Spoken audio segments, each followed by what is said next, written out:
ఏంటి నన్ను చూసి కూడా చూడనట్టు వెళ్ళింది. అసలు నన్ను గుర్తుపట్టలేదా ఈ పొగరు? హలో మేడం అని పిలుస్తూ ఉంటాడు రిషి. ఆ మాటకి వస్తారైతే ఒక్కసారిగా ఉలిక్కిపడుతుంది. అవునండి, రేపు రాబోయే కథలో అదే ఆదివారం సండే మనకి ఎప్పుడు కథ అయితే స్టోరీ అయితే వదులుతారు కదా, ఆ స్టోరీలో అయితే రిషి అయితే రాబోతున్నాడు.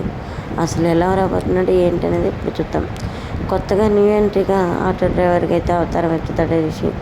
తన గతం ఏంటో కూడా తనకు తెలియనట్టుగా, ఇంకా ఆటో వాళ్ళ దగ్గర తెలియనట్టుగా నటిస్తూ ఉంటాడు. కొంతమంది ఆటో డ్రైవర్లు అయితే ఇంకా రిషికి అయితే రవి అని పేరు పెడుతూ ఉంటారు. ఆ రవికి అయితే ఆటో ఇచ్చి ఇంకా ఆటో తొలమని చెప్పి ఆటో అయితే నేర్పిస్తారు. ఆటో మీద బాగా సంపాదించిన రిషి ఇంకా ఆటో వాళ్ళతోనే ఉంటాడు. నీకంటూ ఎవరు లేరు, తీసుకో బాబాయ్, నువ్వే కదా నన్ను దగ్గర నుంచి చైర్ తీసి నాకు ఈ పని చెప్పింది అని చెప్పి రిషి అయితే ఇంకా ఆటో తొలగా వచ్చిన డబ్బుల్ని తన్ని కాపాడిన ఆయనకైతే ఇస్తాడు.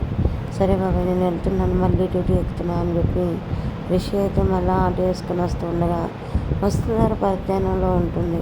పర్యటనలో ఉన్న వస్తాన్ని అయితే ఆటో గుర్తుతాడు రిషి. వస్తారు ఒక్కసారిగా కింద పడిపోతుంది. కింద పడిన వస్తాన్ని అయితే రిషి అయితే కిందకి దిగి, హలో మేడం, ఏంటి మీరేమన్నా పడాలనుకుంటే నా ఆటో నుంచి కింద మీకు ఇంకేదన్నా ఆటో కింద పడండి అని రిషి అయితే ఆటో ఎక్కి వెళ్ళిపోతాడు. వస్తారైతే రిషితారని ఇంకా రిషికి వెళ్ళి అట్లాగే చూస్తూ ఉంటుంది. అయితే రిషి మాత్రం పలకుండా ఆటో ఎక్కి వెళ్ళిపోతాడు. వస్తారికి ఏమర్థం కాదు. రిషి సరే కదా, ఏంది నన్ను చూసి చూడనట్టు వెళ్ళిపోతున్నాడు, అసలు ఏం జరిగింది, ఎందుకు నన్ను చూసి చూడనట్టు వెళ్ళిపోతున్నాడు రిషి సార్ అని వస్తారైతే ఇంకా రిషి కోసం అయితే ఆటో వెనుక పరిగెత్తూ ఉంటుంది. ఆటో వెనుక పరిగెత్తున్న వస్తాన్ని చూసి రిషి అయితే, హలో మేడం, ఏంటి ఏం కావాలి, ఆటోనా అని అడుగుతూ ఉంటాడు రిషి. నాకు ఆటో కాదు, మీరే కావాలని రిషి అంటూ ఉంటాడు.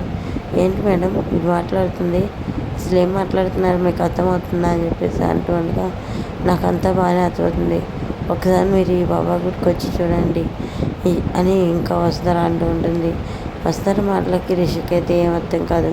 సరే లోపల దైవాన్ని దర్శించుకొని వెళ్దాం, నాకు బాబా అంటే ఇష్టమే కదా, ఎందుకు మరి బాబాని నేను వెనక్కి వేయటం, నేను బాబాని వెళ్ళి దర్శించుకొని నేను బాబాకైతే వివరించుతానని ఇంకా వస్తారైతే ఇంకా రిషికి అయితే ఇంకా తను ఆటో మీద తీసుకున్న లోన్ అయితే ఇప్పిస్తుంది.